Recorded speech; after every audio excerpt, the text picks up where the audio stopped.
नमस्कार मित्रांनो, तुम्ही आता बातम्यांमध्ये बघत असाल की आपल्या नॉर्थ ईस्ट मध्ये म्हणजे ईशान्येकडच्या राज्यापैकी एक जे राज्य आहे आसाम, या आसाममध्ये अत्यंत पूरजन्य परिस्थिती निर्माण झालेली आहे आणि ब्रह्मपुत्रा नदीला आलेल्या पुरामुळे त्या ठिकाणी भयंकर हाहाकार माजलेला आहे. या हाहाकारमध्ये आतापर्यंत आलेल्या आकडेवारीनुसार म्हणजे जे सापडलेल्या मृत्यू डेड बॉडीनुसार 68 ते 70 जणांचा मृत्यू या ठिकाणी झालेला आहे आणि जे दुर्गम भागामध्ये राहत असणारे लोक जे वाहून गेलेले आहेत, जनावर वाहून गेलेले आहेत, जीवित हानी झालेली आहे, वित्त हानी झालेली आहे, याच्या अजून आकडेमोड चालूच आहे आणि हे अत्यंत दुःखद गोष्ट आहे आपल्या नॉर्थ ईस्ट लोकांसाठी. कारण या आसाममध्ये आणि या ब्रह्मपुत्रा नदीमुळे दरवर्षी त्या ठिकाणी अशी पूरजन्य परिस्थिती निर्माण होत असते. बरं, आता आपल्याला या बघायचंय काय, तर आपल्याला बघायचं आहे की ह्या ब्रह्मपुत्रा नदी कायमच आसामची दुःखाश्रू का बनते, या ब्रह्मपुत्रा नदीचा उगम कुठे होतो आणि या नदीमध्ये एवढा वारंवार पूर का येतो आणि हा पूर आल्यानंतर आसाममध्ये एवढा हाहाकार माजतो. तर ह्या गोष्टीसाठी आपल्याला डिटेलमध्ये जावं लागेल. त्याचसोबत मला तुम्हाला सांगायचं आहे मित्रांनो की बऱ्यापैकी लोकांना एवढंच माहिती आहे की नॉर्थ ईस्ट म्हणून काहीतरी 6 भगिनी किंवा 7 सिस्टर म्हणून काहीतरी राज्य आहेत, पण ते राज्यांचं फॉर्मेशन कधी झालं, ते राज्य कधी अस्तित्वात आली, त्या राज्यांमध्ये आदिवासी जमाती कशा राहतात, या सर्व गोष्टींचा आपण इन डिटेल अभ्यास करणार आहोत. त्याचसोबत या पूर्ण ब्रह्मपुत्रा नदी त्याच्या ट्रिब्युटरी आणि याच्यामुळे आसाममध्ये नेहमी का पूर येतो हे आपल्याला बघायचं आहे. आणि चायनाने आपल्यावरती आता वॉटर बॉम्ब टाकलेला आहे ब्रह्मपुत्रा नदीला समोर करून. तो वॉटर बॉम्ब जर आपल्यावरती आला तर आपल्या आसाम आणि अरुणाचल प्रदेशमध्ये किती मोठा हाहाकार माजू शकतो हे पण आपल्याला बघायचं आहे. तर नमस्कार मित्रांनो, अस्सल बातमीत तुमचं स्वागत आहे. मी विराज तुमचं पुन्हा एकदा स्वागत करतो. आता आसाम बद्दल बघायला गेलं झालं तर मित्रांनो, ही आसामची सध्याची पूर परिस्थिती आहे. या बघितलं तुम्ही, या फोटोमध्ये तुम्हाला दिसत असेल रस्ते वाहून गेलेले आहेत, शेत जमीन सगळ्या पाण्याखाली गेलेले आहेत, पूल तुटलेले आहेत, ढासळलेले आहेत. त्याच्यानंतर हेलिकॉप्टर मधून रेस्क्यू करावं लागते आपल्या एनडीआरएफ जवानांना.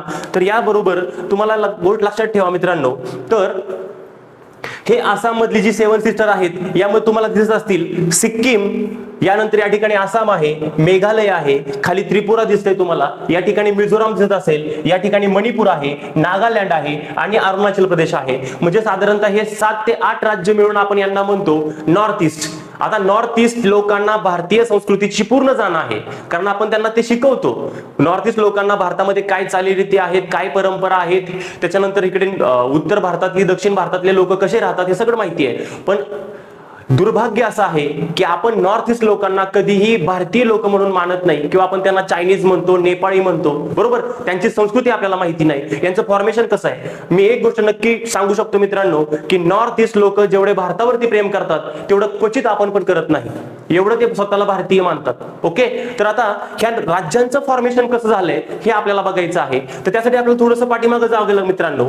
आता नॉर्थ ईस्ट मध्ये तुम्ही बघितलं असेल बघा, ज्यावेळेस एकनाथ शिंदे आणि त्यांचे आमदार हे गुजरात मार्गे नंतर आसामला गेले होते, त्यावेळेस ते एका मंदिरात गेले होते, कामरूप मंदिर, कामरूप देवीचं मंदिर गेले होते. तर आसाम किंवा त्या अगोदर जे नॉर्थ ईस्ट आहे, या नॉर्थ ईस्ट मध्ये सुरुवातीला कामरूप नावाची खूप मोठी राज्यसत्ता होती, डायनेस्टी होती. या कामरूप सत्ता ही इसवी सन साधारणतः इसवी सन 100 ते 1000 पर्यंत या कामरूप डायनेस्टीने आसाम मध्ये राज्य केलं होतं. या कामरूप डायनेस्टी नंतर आसाम मध्ये कोणती सत्ता आली, तर ती आली होती अहोम. तुम्ही यांचा इतिहास ऐकला असेल बघा, लथिल बोरखान नावाचा तुम्ही एक व्यक्ती ऐकला असेल. औरंगजेबाला किंवा मुघलांना कधीही, इंग्रजांना पण नाही आणि मुघलांना पण, मुघलांनी खूप वेळा ट्राय केलं या नॉर्थ ईस्ट वरती विजय मिळवण्याचा, परंतु मुघलांना पण विजय मिळवून दिला नाही. याच्यामध्ये औरंगजेबाने खूप मोठे प्रयत्न केले होते 1671 मध्ये, आणि 1671 मध्ये त्यांचा पराभव केला होता. मुघलांचा भारतातला सगळ्यात मोठा पराभव केला होता लचित बोरखान नावाच्या एका व्यक्तीने, शूरवीराने. आसाममध्ये त्यांना आता नॅशनल हिरो म्हणून पूजलं जातं, जसं आपल्या महाराष्ट्रामध्ये छत्रपती शिवाजी महाराजांना पूजलं जातं, त्या प्रकारे लचित बोरखान म्हणून आसामचे एक ग्रेट हिरो म्हणून त्यांना मानलं जातं. तर तेच होते अहोम किंगडम मध्ये. या अहोम किंगडमने कधी तर 1200 पासून ते 1826 पर्यंत म्हणजे साधारणतः 600 वर्ष या नॉर्थ ईस्ट वरचे राज्य केलं होतं. म्हणजे विचार करा, 600 वर्ष हे अहोम डायनेस्टी या नॉर्थ ईस्ट मध्ये होती आणि त्यांची सत्ता होती, बरोबर. मग नंतर काय झालं रे, नंतर प्रॉब्लेम एक झाला की नंतर इंग्रज आले भारतामध्ये. इंग्रज 1600 मध्ये आले. इंग्रज आल्यानंतर मग त्यांनी काय केलं, बर्माला टार्गेट केलं. बर्मा टार्गेट केलं म्हणजेच काय, आजचा जो म्यानमार आहे त्या म्यानमारला त्यांना इंग्रजांनी टार्गेट केलं. सुरुवातीला बर्मा हा वेगळा होता, आसाम म्हणजेच अहोमांचं राज्य वेगळं होतं. नंतर बर्मांनी आसाम मधला आणि अरुणाचल प्रदेश मधला काही प्रांत जिंकून घेतला. आता तो प्रांत जिंकून घेतल्यानंतर ब्रिटिशांना याच्यामध्ये मध्यस्थी करावी लागली, कारण त्यावेळेस आसाम असेल किंवा अहोमांचं राज्य होतं ते बंगाल डायनेस्टीचा भाग होतं, त्यातलं काही भाग, पूर्ण भाग तर इंग्रजांना जिंकता आला नव्हता. ज्यावेळेस ब्रह्मदेशाने म्हणजेच बर्माने आसामवरती थोडाफार भाग कब्जा केला, त्यावेळेस इंग्रजांनी बर्मावरती युद्ध थोपवलं गेलं आणि पहिलं बर्मा युद्ध झालं होतं, अँग्लो बर्मा युद्ध. त्यावेळेस यादुंबूचा तह झाला होता, यादुम नावाचा तह झाला होता आणि या तहानुसार आसाम याच्यावरती सगळ्यात पहिल्यांदा इंग्रजांचं राज्य प्रस्थापित झालं. म्हणजे आजपर्यंत पहिल्यांदा कामरूप आले, त्याच्यानंतर अहोम आले. अहोमांनी मुघलांचं चालून दिलं नाही, इंग्रजांचं चांगलून झालं नाही, परंतु बर्माच्या युद्धानंतर मात्र आसामवरती सगळ्यात पहिल्यांदा इंग्रजांचं राज्य प्रस्थापित झालं. बरं, इंग्रजांनी काय केलं रे? या ठिकाणी चहाचे मळे पिकवले, तेलाच्या विहिरी खोदल्या, त्याच्यानंतर भाडेकरू जे आणले होते गुलाम, त्या गुलामांना या मळ्यामध्ये काम दिलं गेलं. त्यामुळे आसाम हे त्यांच्यासाठी अत्यंत महत्वाचं होतं. चहाच्या मळ्यासाठी, आपूच्या शेतीसाठी, गुलामांच्या व्यापारासाठी, तेलाच्या व्यापारासाठी. दिग्बोई नावाचं ठिकाण होतं, तुम्हाला माहिती आहे, त्या ठिकाणी तेल सापडलं होतं. या सगळ्या गोष्टींसाठी आसाम हे इंग्रजांसाठी अत्यंत महत्वाचं होतं. मग अशा प्रकारे आसाम इंग्रजांचा भाग झालं. त्याच्यानंतर पुढे काय झालं? त्याच्यानंतर पुढे लक्षात घ्या, भारताला स्वातंत्र्य मिळालं. भारताला स्वातंत्र्य मिळाल्यानंतर, भारतामध्ये स्वातंत्र्य मिळाल्यानंतर हे सगळे राज्य अस्तित्वात नव्हते. भारताला ज्यावेळेस स्वातंत्र्य मिळालं त्यावेळेस आसाम नावाचं फक्त एक राज्य होतं आणि त्याच्यासोबत मणिपूर आणि त्रिपुरा नावाची 2 संस्थानं होते. लक्षात ठेवा. बघा, आता 7 आणि 8 राज्य आहे सिक्कीम धरून, पण त्यावेळेस फक्त भारताला स्वातंत्र्य मिळालं 1947 ला, त्यावेळेस फक्त आसाम हे मुख्य राज्य होतं आणि त्यासोबत त्रिपुरा आणि मणिपूर नावाचं एक संस्थान होतं. मग पुढे काय झालं? पुढे अशा प्रकारे झालं मित्रांनो, या आसाम मधून 1954 ला एक प्रांत त्याला सोबत जोडला गेला. तो प्रांत होता नेफा नावाचा. नेफा, नेफा म्हणजे काय रे? नेफा म्हणजे नॉर्थ ईस्ट फ्रंट एजन्सी नावाचा एक प्रांत त्याला जोडला गेला आसामला, आणि हा प्रांत म्हणजेच आजचा अरुणाचल प्रदेश. नेफा नावाचा प्रांत जोडला गेला, त्यालाच आज काय म्हणतो आपण? अरुणाचल प्रदेश म्हणतो. हळूहळू या राज्यांची निर्मिती होत गेली, हळूहळू स्टेप बाय स्टेप. सगळ्यात पहिल्यांदा कुठलं राज्य आलं? 1972 ला 3 राज्य निर्माण झाले. कुठले राज्य रे? मणिपूर, त्रिपुरा आणि मेघालय. कुठे गेलं मेघालय? सॉरी, इथे मणिपूर, त्रिपुरा आणि मेघालय या 3 राज्यांची निर्मिती झाली 1972 ला. त्याच्यानंतर 1987 ला अजून 2 राज्यांची निर्मिती झाली, मिझोराम आणि अरुणाचल प्रदेश. बघा, हळूहळू फॉर्मेशन झालेलं आहे. एकूण सगळे राज्य तयार झालेले नाहीत. आसाम मध्ये मिळून ह्या काही होत्या. आता ह्या सगळ्या ठिकाणी काय आहेत रे? नॉर्थ ईस्ट म्हणजे आदिवासी लोकांचा गड असं म्हणूया आपण, कारण या ठिकाणी भरपूर प्रजाती म्हणजे भरपूर आदिवासी जमाती राहतात. गारो आहे, खासी आहे, जैती आहे, बोडो आहे, डोंगो आहे, त्याच्यानंतर चिखला आहे, मिझो आहे, नागा आहेत. या भरपूर प्रकारच्या आदिवासी जमाती या ठिकाणी राहतात आणि या जमातींचे कळप होते किंवा त्यांचे गट होते आणि हे गटागटाने राहत होते. आणि त्यांनी नंतर मागणी केली की आमच्या जमातीला एक वेगळं राज्य द्या. त्यानुसार मग नागालँड दिलं गेलं, मिझोंना मिझो दिलं गेलं, त्याच्यानंतर मणिपूर, त्रिपुरा असे राज्य वेगळे केले गेले. आणि आज अशा प्रकारे आपल्या भारतामध्ये या नॉर्थ ईस्टचं फॉर्मेशन झालं. म्हणजे नॉर्थ ईस्टचं फॉर्मेशन झालं कधी? 1987 ला. त्याचसोबत सिक्कीम हे भारताचं राज्य नव्हतं, सिक्कीम हे चोंगाल घराण्याचं राज्य होतं. लक्षात ठेवा, चोंगाल घराणे या ठिकाणी राज्य करायचे. यांनी भारताला फक्त संरक्षण मागितलं होतं की आम्हाला फक्त डिफेन्स किंवा आम्हाला सिक्युरिटी पुरवा. नंतर 1975 ला 35वी आणि 36वी घटना दुरुस्ती झाली आणि सिक्कीम भारताचं ऑफिशियल राज्य झालं 22वं. कधी? 1975च्या 36व्या घटना दुरुस्तीने सिक्कीम हे भारताचं ऑफिशियल राज्य झालं. तोपर्यंत सिक्कीम हे भारताचं राज्य नव्हतं, त्या ठिकाणी राजघराणं होतं, राजेशाही होती. मग अशा प्रकारे हे आजचं नॉर्थ ईस्ट फॉर्म झालेलं आहे. ओके, मग आता या नॉर्थ ईस्ट मध्ये कोण आहे? हे आसाम आहे, बरोबर. आता मित्रांनो एक गोष्ट लक्षात ठेवा.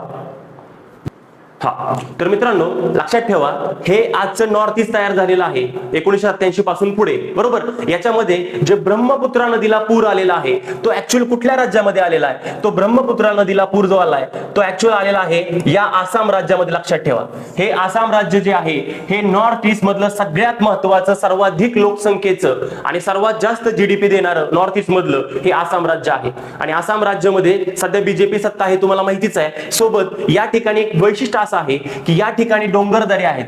अरुणाचल प्रदेशमध्ये डोंगरदऱ्या आहेत, नागालँड मध्ये डोंगरदऱ्या आहेत, मेघालय मध्ये डोंगरदऱ्या आहेत, पण आसाम मात्र थोड्यापैकी सपाट मैदानी भाग आहे. म्हणजे आसामचा भाग जो आहे तो थोड्यापैकी आपल्या पश्चिम महाराष्ट्रामध्ये कसा आहे? सपाट लँड आहे, डोंगरदऱ्या कमी आहेत, त्या प्रकारे आसाम आहे. परंतु त्याच्या आजूबाजूला घेरणारे जे बाकी प्रदेश आहेत ते सर्व डोंगरदऱ्यांनी वेढलेले आहेत. आता याच्यामध्ये जर तुम्हाला बघायला गेलं तर मित्रांनो एक लक्षात ठेवा, ओके, तर आसाम मात्र कसं आहे, सपाट आणि जमिनीनं वेढलेलं आहे. त्याच्यामुळे होतं काय, आता या ठिकाणी काही गारो खासी जैतिया म्हणून 3 डोंगर आहेत, लक्षात ठेवा. गारो खासी जैतिया कुठे, मेघालयमध्ये. आपल्या भारतामध्ये सर्वाधिक पाऊस कुठे पडत असतो, तर या गारो खासी जैतियांमध्ये एक ठिकाण आहे चेरापुंजी आणि मोसिनराम. चेरापुंजी आणि मोसिनराम हे 2 ठिकाण आहेत. या 2 ठिकाणी भारतातील सर्वाधिक पाऊस पडत असतो. आता हा पाऊस पडल्यानंतर हे पाणी जातं कुठं, हे पाणी जातं या ब्रह्मपुत्रा नदीमध्ये. तुम्हाला ब्रह्मपुत्रा नदी मित्रांनो दाखवतो. ही ब्रह्मपुत्रा नदी अशी आहे, लक्षात ठेवा. बघा, आता ब्रह्मपुत्रा नदीबद्दल बघतोय आपण, कारण आसाममध्ये पूर स्थिती येते आणि नेहमी पूर येतो. आणि ब्रह्मपुत्रा नदीला आसामचे दुःखाश्रू म्हटलं जातं. ते का म्हटलं जातं, तर ते आपल्याला बघायचं आहे. आता या ब्रह्मपुत्रा नदीचा उगम कुठे होतो रे, इथे राकस सरोवर आहे मित्रांनो. या ठिकाणी मानस सरोवर आहे. ओके, या ठिकाणी गंगोत्री आहे. या ठिकाणी गंगोत्री आहे. गंगोत्री या ठिकाणी उत्तराखंड मधून गंगा नदी वाहत येते. राकस सरोवरामध्ये एक हिमनदी आहे चेंगडुंग. या चेंगडुंग हिमनदीमधून, त्याला मराठीमध्ये अगस्ती म्हणतात. ओके, या चेंगडुंग मधून ब्रह्मपुत्रा नदीचा उगम होतोय. आता ब्रह्मपुत्रा नदी ऍक्च्युअल किती आहे, ब्रह्मपुत्रा नदी आहे ऍक्च्युअल 2900 किलोमीटर. आणि गंगा नदी किती किलोमीटर आहे, गंगा नदी आहे 2500 किलोमीटर, जर टोटल अंतर काढलं तर. मग आपण का म्हणतो की ब्रह्मपुत्रा नदी मोठी नाही, भारतातील सर्वात मोठी नदी गंगा आहे.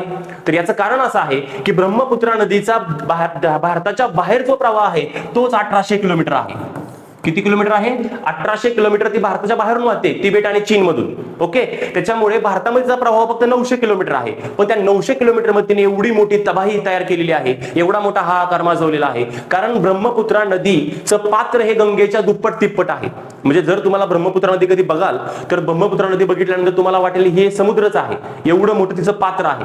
आता हे पात्रामध्ये पण कसे चेंजेस होत गेले हे पण आपल्याला बघायचं आहे. तर बघा, त्यानंतर या ब्रह्मपुत्रा नदीचा उगम झाला या चीनमध्ये, तिबेटमध्ये. आता हा भारताची सीमा आहे, वरती जो देश आहे तो चायना आहे, तिबेट गिळंकृत केलेला त्यांनी. ओके, मग तिबेटमध्ये उगम पावतो. त्यावेळेस तिला सांगपो नदी म्हणतात. ब्रह्मपुत्रा नदीचे भरपूर नावं आहेत. तिला चायनामध्ये सांगपो म्हणून ओळखलं जातं. अरुणाचल प्रदेशमध्ये तिला दिबांग या नावाने ओळखलं जातं. त्याच्यानंतर आसाममध्ये आल्यानंतर तिला ब्रह्मपुत्रा म्हणून ओळख आहे. आसाममध्ये आली की ब्रह्मपुत्रा बनते. ब्रह्मपुत्रा आसाममधून आल्यानंतर, आता बघा, हा आसामचा प्रवाह आहे. आणि अजून एक गोष्ट महत्वाची अशी आहे की ज्यावेळेस तिबेटमध्ये उगम पावते किंवा चायनामधून प्रवास करते त्यावेळेस ती 4000 मीटर एवढ्या उंचीवरून प्रवास करते.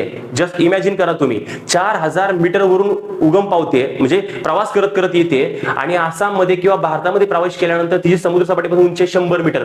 मग तो किती डेप्थ तयार करते बघा, म्हणजे तिचा प्रवाह किती वेगवान असेल तो अडवणं पण शक्य नाही. म्हणजे 4000 मीटरच्या प्रवाहातून प्रवास करते आणि भारतामध्ये आल्यानंतर समुद्र सपाटीपासून उंची होते 100 मीटर. मग एवढा जर तिचा प्रवाहात वेगवान तयार झाला आणि त्याच्यामध्ये जर तिला भरपूर नद्या मिळाल्या, आजच्या उपनद्यांचा विचार केला तर एका बाजूने बघा सिक्कीम मधून तिस्ता नदी येते. आता तुम्हाला मी सांगितलं की हे प्रवाहासारखे चेंज करतात. 1787 ची गोष्ट आहे. 1787 मध्ये तिस्ता नदी ही गंगा नदीची उपनदी होती. बघा, 1787 मध्ये ही तिस्ता नदी जी आहे ती गंगेची उपनदी होती. परंतु 1787 मध्ये आलेल्या पूरस्थितीमध्ये या नदीने स्वतःचा प्रवाह चेंज करून टाकला. तो प्रवाह किती वेगवान असेल, प्रवाह चेंज केला आणि ही तिस्ता नदी ब्रह्मपुत्री नदीची उपनदी झालेली आहे. मग वेग किती असेल, सोबत येणारा गाळ किती असेल, डिस्ट्रक्शन किती असेल, ह्या तुम्ही गोष्टी इमॅजिन करू शकता. ब्रह्मपुत्रा नदीला ज्या महत्वाच्या उपनद्या भेटलेत ना त्या सर्व डोंगर दऱ्यांमधून येतात. त्याच्यामुळे, आणि तुम्हाला मी सांगितलंय या सर्व बाजूला डोंगर दऱ्या आहेत आणि मध्येच आसाम राज्य आहे ते तळामध्ये खोलामध्ये आहे. त्याच्यामुळे ते सगळ्या नद्या ज्या येतात त्या आसाममध्ये येऊन मिळतात. आणि आसाममध्ये मिळाल्यामुळे काय होतोय, या नदीला पाण्याचा इतका प्रवाह भेटतो, सोबत तिचा वेग खूप जास्त आहे. वेग जास्त असल्या कारणाने एका बाजूने तिस्ता नदी भेटते, वरून मानस नदी भेटते, एका बाजूने सुबनसिरी भेटते, खालून इकडे गेलं तर लोहित भेटते, धनश्री भेटते, कपिली भेटते. आता जो आसाममध्ये पूर आलेला आहे त्याला 2 नद्या कारणीभूत आहेत. एक आहे धनश्री नदी आणि एक आहे लोहित नदी. नागालँड मधून वाहणाऱ्या या ज्या 2 नद्या आहेत या 2 नद्यांच्या प्रवाहामध्ये एवढं पाणी आलेलं आहे कारण त्या वरच्या भागामध्ये पाऊस भरपूर झालेला आहे. त्याच्यामुळे ब्रह्मपुत्रा नदीमध्ये मिळताना त्यांनी पाण्याचा लोंडाच्या लोंडा घेऊन आल्या आणि लोंडाच्या लोंडा घेऊन आल्यामुळे कधीही आसामच्या या वरच्या भागामध्ये पूर आला नव्हता. आसामच्या कायम लोअर भागामध्ये पूर यायचा या भागामध्ये. पण आता काय झालं रे, पूर्ण वरच्या भागामध्ये आसाममध्ये काय झालेलं आहे, पूर आलेला आहे. पूरजन्य परिस्थिती निर्माण झालेली आहे 2 नद्यांमुळे. ओके, तर तुम्हाला समजलं असेल. ओके, आता त्याच्यानंतर मित्रांनो तुम्हाला मगाशी मी एक कन्सेप्ट सांगितली होती, अजून एक लक्षात ठेवा. ही ब्रह्मपुत्रा नदी आहे, वर सांगपो नदीने ओळखली जाते. त्याच्यानंतर अरुणाचल प्रदेशमध्ये आले की दिबांग म्हणून ओळखली जाते. त्याच्यानंतर आसाममध्ये आल्यानंतर तिचं नाव ब्रह्मपुत्रा होते. आणि ज्या वेळेस ती बांगलादेशमध्ये प्रवेश करते, बांगलादेशमध्ये प्रवेश केल्यानंतर त्या नदीला पद्मा नदी म्हणून ओळखलं जातं. काय नदी म्हणून ओळखलं जातं, सॉरी जमुना म्हणून ओळखलं जातं. आणि आपली जी गंगा आलेली आहे ही गंगा नदीला बांगलादेशमध्ये पद्मा नावाने ओळखलं जातं. मग या पद्माचा आणि या जमुनाचा म्हणजे गंगेचा आणि ब्रह्मपुत्रेचा संगम होऊन पुढे जाऊन मेघना नदी तयार होते आणि ती पश्चिम बंगालच्या उपसागरामध्ये जाऊन काय होते रे, मिळून जाते, समुद्राला मिळते. म्हणजे बघा, इकडून आली जमुना, इकडून आली पद्मा, सोबत तयार झाल्या मेघना आणि त्या बंगालच्या उपसागरामध्ये जाऊन काय झालेले आहेत, मिसळले आहेत आणि या ठिकाणी मोठं त्रिभुज प्रदेश तयार केलेला आहे गाळाचा. आता दुसरी गोष्ट की आसाममध्ये ठीक आहे पाण्याचा लोंढा खूप आहे, मग पाण्याला कंट्रोल करू शकतो आपण. मग एवढा मोठा लोंढा असल्यानंतर पूर का आला पाहिजे, नदीचं पात्र तर खूप मोठं आहे ना. प्रॉब्लेम असा आहे मित्रांनो, 1950 साली ब्रह्मपुत्रा नदीमध्ये मोठा पूर आला होता आणि या पूर आल्यानंतर काय झालं होतं रे, तर त्या ठिकाणी भला मोठा गाळ वाहून आला आणि या नदीने तिचं पात्रच चेंज करून टाकलं. त्या नदीने काय केलं, तिचं पात्र चेंज करून टाकलं. पात्र चेंज केल्यानंतर काय झालं होतं, त्या नदीने जे तिचं पात्र चेंज केलं त्याच्यामुळे गाळ साठला. कारण प्रवाह खूप वेगाने वरून येतोय, वरून आल्या कारणाने गाळ साठल्यामुळे या नदीच्या पात्रामध्ये जे खोलगटपणा होता तो खोलगटपणा राहिला नाही. त्याच्यामुळे जर जास्त पाणी आलं तर ते पाणी काय होते, त्यांचं जी तटबंदी असते ती फोडून आजूबाजूच्या गावामध्ये शिरतं. एक गोष्ट लक्षात ठेवा, या आसाम नदीमध्ये, आसाम राज्यामध्ये ब्रह्मपुत्रा नदीमध्ये या नदीवरतीच एक बेट आहे. आजपर्यंत तुम्ही बेट ऐकले असतील की जे बेट असतात ते समुद्रामध्ये तयार होतात, पण जगातील सर्वात मोठं बेट जे नदीमध्ये तयार झालेलं आहे त्या बेटाचं नाव आहे माजुली. त्या बेटाचं नाव काय आहे, माजुली. मित्रांनो कल्पना करा, या माजुली नदीवर तयार झालेल्या बेटावरती 140 गावं आहेत. किती गावं आहेत, नदीवरती तयार झालेलं म्हणतोय मी, म्हणत नाही समुद्रामध्ये बेट तयार आहे. आज लक्षद्वीप या आपल्या समुद्रामध्ये असणाऱ्या बेटावरती पण एवढी गावं नाहीयेत जेवढी या ब्रह्मपुत्रामध्ये असणार एक बेट आहे माजुली नावाचं, त्याच्यामध्ये तयार झालेलं आहे. 140 गावं वसलेली आहेत आणि ह्या सगळ्यांना धोका आहे. आता ह्या सर्वांना धोका फक्त या बेटापासून किंवा या नदीच्या प्रवाहापासून नाही, तर चायनापासून आपल्याला सर्वात मोठा धोका आहे. चायनापासून कसा आहे, तुम्हाला मगाशी मी एक शब्द वापरला होता, वॉटर बॉम्ब. आता चायना काय करतोय माहितीये का, चायना आपलं हे अरुणाचल प्रदेश इथे चालू होतं, इथून पुढे फक्त 40 किलोमीटर वरती एक मोठं डॅम बांधतोय. हे जे डॅम आहे मेडांग नावाचं, मेडांग डॅम बांधतोय ब्रह्मपुत्रा नदीवरती आणि ते डॅम जो आहे ते जगातील सर्वात मोठं धरण असणार आहे. आता या धरणाची विद्युत कॅपॅसिटी जर तुम्ही ऐकली तर तुम्ही अवाक होचाल, तर ती आहे 60 गिगावॅट. 60 गिगावॅट म्हणजे मित्रांनो 60,000 मेगावॅट. आता 60,000 मेगावॅट कॅपॅसिटी जर तुम्ही तुलना करायला गेली भारतासोबत, तर आपल्या भारतामध्ये सर्वात जास्त कॅपॅसिटी असणारं धरण जे आहे ते टिहरी आहे. टिहरी उत्तराखंड मध्ये असणारं, त्याची कॅपॅसिटी आहे 3400 मेगावॅट. मग 3400 मेगावॅट कुठं, 60,000 मेगावॅट कॅपॅसिटी असणारं हे मेडांग धरण बांधलं जात आहे. कशावरती, ब्रह्मपुत्रा नदीवरती. मग एवढं मोठी कॅपॅसिटी असणारं जे धरण आहे त्याचं पाणलोट क्षेत्र किती असेल. जर सपोज उद्या पावसाळ्यामध्ये अचानक चायनाने या सर्व धरणांचे दरवाजे ओपन करून टाकले तर भारतावरती अणुबॉम्ब फेकण्यापेक्षा पण 10 पट जास्त डिस्ट्रक्शन होऊन जाईल. कारण अख्ख्या अरुणाचल प्रदेश मधले गाव आणि आसामच उद्ध्वस्त होऊन जाईल. हा वॉटर बॉम्ब आहे, बरोबर. मग आता 60,000 मेगावॅट म्हणजे एका तासामध्ये 60,000 मेगावॅट वीज निर्मिती करण्याची क्षमता. मी एका तासामध्ये म्हणतोय, 24 तास तुम्ही काढा. आता 1000 मेगावॅट मधलं आपण फक्त 1 मेगावॅट पकडूया. 1 मेगावॅट म्हणजे एका तासामध्ये 1000 युनिट. एका तासामध्ये 1000 युनिट तयार करण्याची क्षमता आहे. आपल्या घराची जी महिन्याची कॅपॅसिटी असते ती 200-400, खूप यूज असेल तर 400, खूप कमी यूज असेल तर 150-200 पर्यंत आपण युनिट वापरतो. म्हणजे अख्ख्या गावासाठी जर 5000 लोकसंख्येचं एखादं गाव असेल तर त्या अख्ख्या गावासाठी 1 मेगावॅट वीज खूप झाली, जास्तच झाली. ओके, हे 60,000 मेगावॅट करते. आपल्या भारताची कॅपॅसिटी किती तुम्हाला ऐकायला आश्चर्य वाटेल. आपलं जे कोयना धरण आहे, आपल्या महाराष्ट्रामध्ये सर्वाधिक जास्त कोयना धरणातून वीज निर्मिती होते, जलविद्युत निर्मिती हायड्रो पॉवर मधून, ती आहे 1920 ते 1960 मेगावॅट. आणि या मेडांग धरणातून किती होणार आहे, 60 मेगावॅट, 60,000 मेगावॅट. ओके, यातून तुम्हाला कल्पना करू शकता की हे केवढं मोठं धरण असणार आहे. आणि याच्या अगोदर पण चायनामध्ये खूप मोठं धरण होतं, त्याला 3 गॉर्जेस नाव होतं बघा, 3 गॉर्जेस डॅम. या 3 गॉर्जेस डॅम बद्दल असं म्हटलं जातं की ह्या धरणाच्या पाणलोट क्षेत्राचा प्रेशर एवढा पृथ्वीवरती आहे की पृथ्वीचं 0.40 सेकंदाने फिरण्याचा वेग कमी झालेला आहे आणि त्याच्या तिप्पट हे धरण होणार आहे.